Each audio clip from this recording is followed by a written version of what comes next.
दोस्तों नमस्कार। दोस्तों, आज सुप्रीम कोर्ट ने आम आदमी पार्टी के राज्यसभा सदस्य संजय सिंह को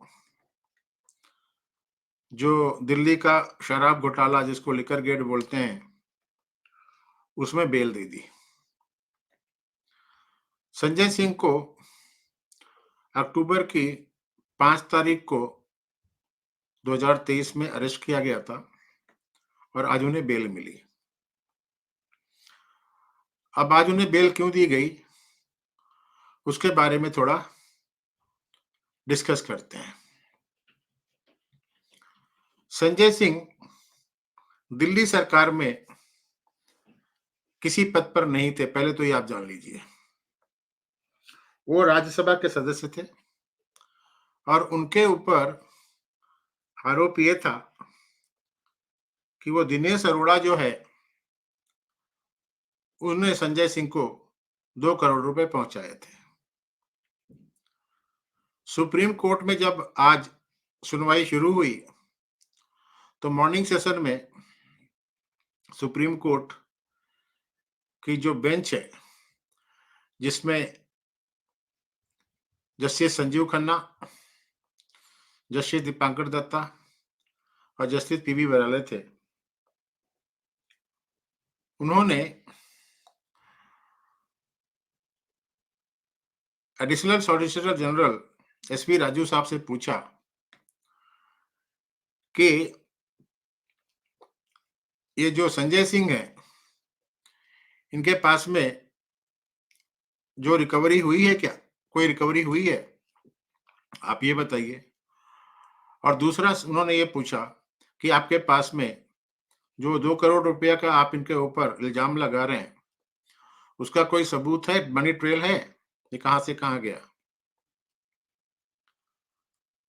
सुप्रीम कोर्ट ने ये भी बोला कि आप इसका जवाब एनफोर्समेंट डायरेक्टरेट के डायरेक्टर साहब से पूछ करके हमको दीजिए, और अगर आपने केस की मेरिट पर आर्गुमेंट करना शुरू कर दिया, तो हमें सेक्शन 45 ऑफ पीएमएलए के हिसाब से ऑर्डर पास करना पड़ेगा, जो आपके एक्यूज को ट्रायल में अफेक्ट करेगा।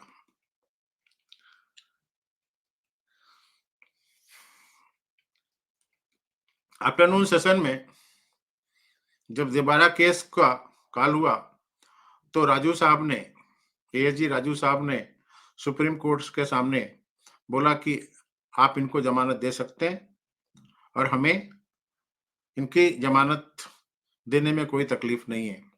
और उसके बाद सुप्रीम कोर्ट ने संजय सिंह को जमानत दे दी। जमानत देते हुए सुप्रीम कोर्ट ने क्या बोला, मैं उसका ऑर्डर आपको पढ़ के सुनाता हूं। ये एसएलपी नंबर है, SLP criminal number 2558 of 2024। Sanjay Singh appellate है और डायरेक्टरेट ऑफ इन्फोर्समेंट जो है रिस्पोंडेंट है। ऑर्डर बोल रहा है, leave granted mister SB Raju, learned additional solicitor general appearing for the respondent, directorate of enforcement, was asked in the morning session to obtain instruction. He stated that the respondent directors had no objection in case the appellant Sanjay Singh is released on bail during the pendency of the proceedings arising out of ECIR number HIU-2/14/2022 dated 22/8/2022, instituted in respect of offence under section 3 and 4 of Prevention of Money Laundering Act 2002. We must record that the concession has been made on behalf of the respondent directorate before commencement of argument on their side. Argument शुरू होने से पहले ही ये concession जो है enforcement directorate ने दिया था। इन view of the statement made, we allow the present appeal and direct the appellant Sanjay Singh will be released on bail during the pendency of the aforesaid proceedings on terms and condition to be fixed by the trial court. इसके बाद में बहुत interesting चीज supreme court ने बोली है। Learned counsel for the appellant state that the appellant Sanjay Singh will not make any comment with regard to his role in the present case. ये संजय सिंह के वकील अभिषेक मान सिंघवी ने सुप्रीम कोर्ट को अश्योर किया कि संजय सिंह जब बेल पर रहेंगे तो इस केस के बारे में कोई कमेंट नहीं करेंगे। We clarify that the concession given in the court today would not be treated as a precedence. Supreme court ने क्लैरिफाई किया कि जो इनको कंसेशन दिया गया है बेल ग्रांट करने का टाइम संजय सिंह को, वो दूसरे केस में लागू नहीं होगा, ये पर्टिकुलर केस में ही लागू होगा और इसको दूसरे केस में ले जाकर के आप प्रेसिडेंट नहीं बना सकते हैं। आगे सुप्रीम कोर्ट बोलता है, we also clarify that we have not made any comment on the merit of the case. हमने केस की मेरिट के ऊपर कोई कमेंट नहीं किया है। फिर बाद में सुप्रीम कोर्ट ने बोला, the impugned judgment is set aside and the appeal is allowed and disposed of in the above terms. Pending application, if any, shall stand disposed of. Sanjeev Khanna, Dipankar Datta, प्रसन्न बालाचंद्र वराले, न्यू दिल्ली, अप्रैल 2, 2024।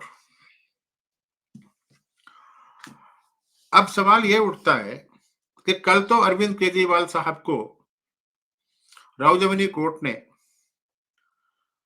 जुडिशियल कस्टडी में भेजा है Tihar jail में, और आज संजय सिंह को सुप्रीम कोर्ट बेल दे रहा है।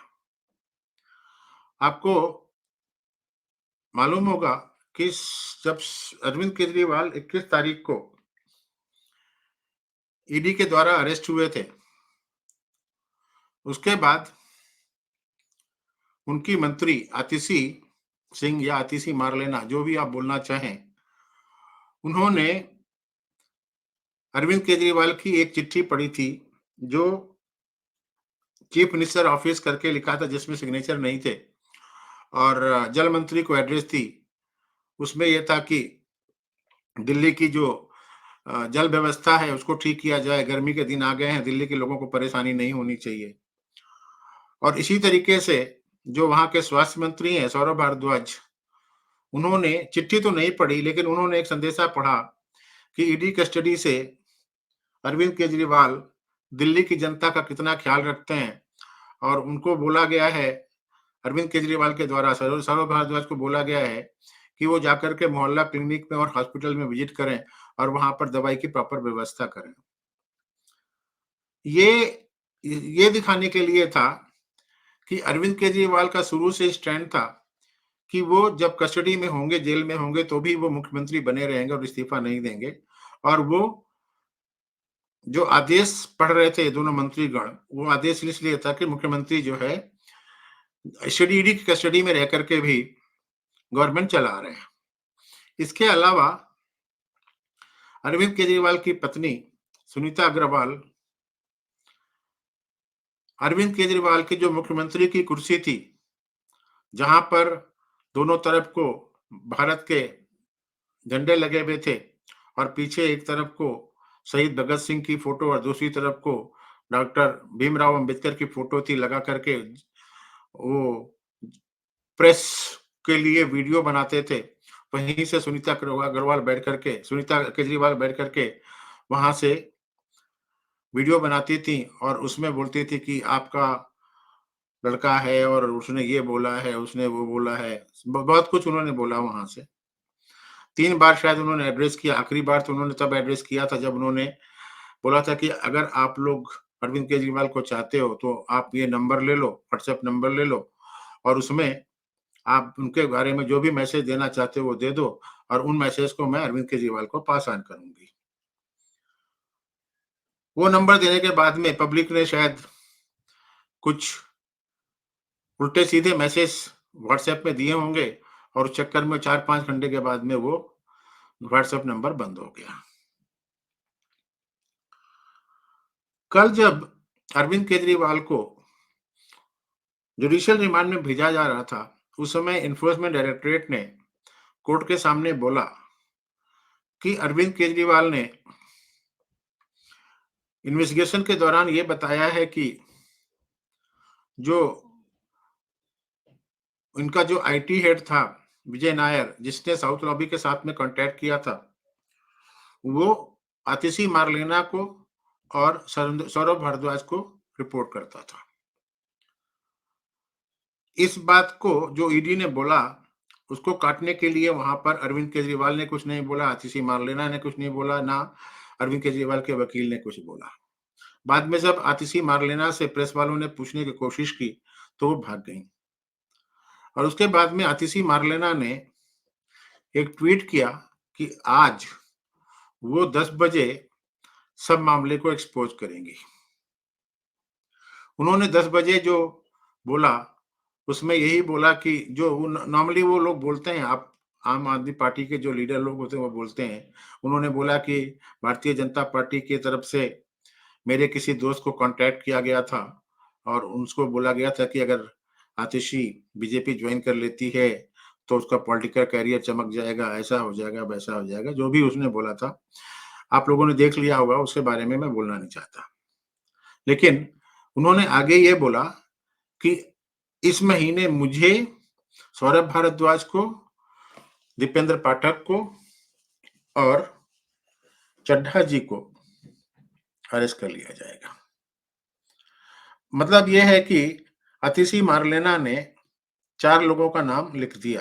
अब पता नहीं उसमें राघव चड्ढा और दीपेंद्र पाठक किस तरीके से इन्वॉल्व हैं, ये आतिशी मार्लेना को ज्यादा मालूम होगा।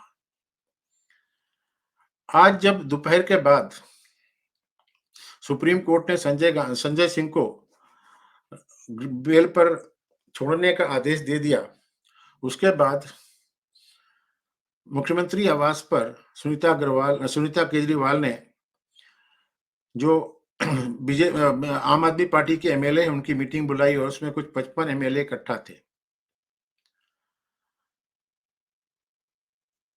मतलब कहने का यह है कि आम आदमी पार्टी में कुछ सत्ता संघर्ष चल रहा है और उस सत्ता संघर्ष को प्रेसिपिटेट करने के लिए मुझे ऐसा लगता है कि सरकार की तरफ से एनफोर्समेंट डायरेक्टरेट को शायद इंस्ट्रक्शन दिया गया है कि आप संजय सिंह की बेल को अपोज मत करो। मैं यहाँ पे बता देना चाहता हूँ कि कोई भी एजेंसी है वो बिना गवर्नमेंट के इजाजत के काम नहीं करती है। संजय सिंह को अक्टूबर के महीने में अरेस्ट किया गया और आज एनफोर्समेंट डायरेक्टरेट उनकी बेल ग्रांट करने में कोई ऑब्जेक्शन नहीं ले रहा है। इसके मतलब यह हुआ कि सरकार यानी भारतीय जनता पार्टी नहीं चाहती कि इनका जो आम आदमी पार्टी है उसमें शांति रहे। मतलब आगे आने वाले दिनों में मालूम पड़ेगा कि संजय सिंह के साथ में भारतीय जनता पार्टी की क्या डील हुई, क्या डील नहीं हुई, कैसे उनको बेल मिली या नहीं मिली। लेकिन जो संजय सिंह को कंसेशन दिया गया है उसमें यह है कि वो पॉलिटिकल एक्टिविटीज में भाग ले सकते हैं। इसके मतलब कि वो आम आदमी पार्टी की राजनीति में भाग ले सकते हैं और देश की राजनीति में भाग ले सकते हैं। वो आम आदमी पार्टी के चुनाव के टाइम में प्रचार प्रसार भी कर सकते हैं। यानी कि अगर आम आदमी पार्टी या कांग्रेस या दूसरी पार्टियां जो बोलती थी कि ईडी जो है वो सब लोगों को उठा के अंदर डालना चाहती है, तो एक तो धारणा खत्म कर दी। दूसरा उन्होंने बोला कि जो अंदर चला जाता है उसको बेल नहीं मिलती, उसकी धारणा खत्म कर दी। तीसरा ये है कि सारे नेताओं को अंदर किए जा रहे हैं तो हमारा चुनाव प्रचार कौन करेगा, उसको खत्म कर दिया। और सबसे बड़ी बात यह है कि मुझे ऐसा लगता है संजय सिंह को बेल दिला करके भारतीय जनता पार्टी और सरकार ने एक ऐसा गेम खेला है जिसमें दिल्ली का मुख्यमंत्री का जो पद है वो सुनीता केजरीवाल के पास में नहीं जाएगा। और अगर मान लीजिए उधर जाएगा भी तो काफी पार्टी में कुछ झगड़ा वगड़ा होगा, मुझे ऐसा लगता है। यहाँ पर मैं ये बता दूं आपको कि जब 31 मार्च को रामलीला मैदान में इन लोगों ने एक रैली की थी, उसमें पंजाब के मुख्यमंत्री भगवंत सिंह मान को स्टेज में पीछे बिठाया था। उस बात से पंजाब की जनता बहुत दुखी है, उनको बहुत बेइज्जती महसूस हुई है। एक फुल फ्लेज राज के मुख्यमंत्री को इस तरीके से बेइज्जत करना पंजाब की जनता को अच्छा नहीं लगा है।